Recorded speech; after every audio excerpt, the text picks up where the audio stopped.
दोस्तों, एक सवाल हमेशा उठता है कि पता नहीं क्यों, है ना? अब किसी भी विषय पर बात कीजिएगा तो आपके जहन में भी ये बात निकलेगी, पता नहीं क्यों।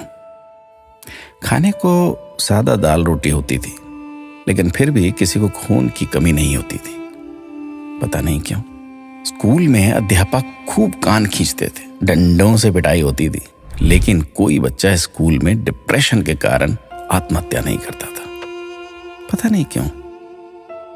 बचपन में महंगे खिलौने नहीं मिलते थे, लेकिन हर खेल बहुत आनंदित करता था, पता नहीं क्यों।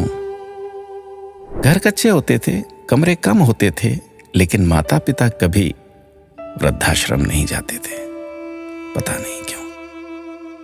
घर में गाय की, कुत्ते की, अतिथि की, मेहमानों की रोटियां बनती थी, फिर भी घर का बजट संतुलित रहता था।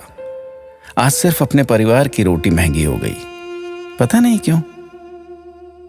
महिलाओं के लिए कोई जिम या कसरत के लिए विशेष साधन नहीं थे, फिर भी महिलाएं पूर्ण रूप से, संपूर्ण रूप से स्वस्थ रहती थी, पता नहीं क्यों। भाई भाई में, भाई बहनों में अनेक बार खूब झगड़ा होता था, आपस में कुटाई तक हो जाती थी, परंतु आपस में मन मुटाव कभी नहीं होता था, पता नहीं क्यों। परिवार बहुत बड़े होते थे, पड़ोसियों के बच्चे भी दिन भर खेलते थे, फिर भी घरों में ही शादियां होती थी, पता नहीं क्यों।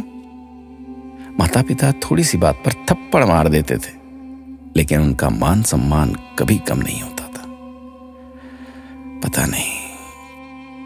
ऐसे अनेक क्यों के सवाल दिल में उठ रहे हैं। आप सभी तक इस क्यों को पहुंचाने की कोशिश कीजिए। शायद फिर से पहले जैसा सौहार्दपूर्ण वातावरण, आपसी प्रेम, एकता का माहौल बने। एक एक 11 होते हैं। अपना ख्याल रखिएगा।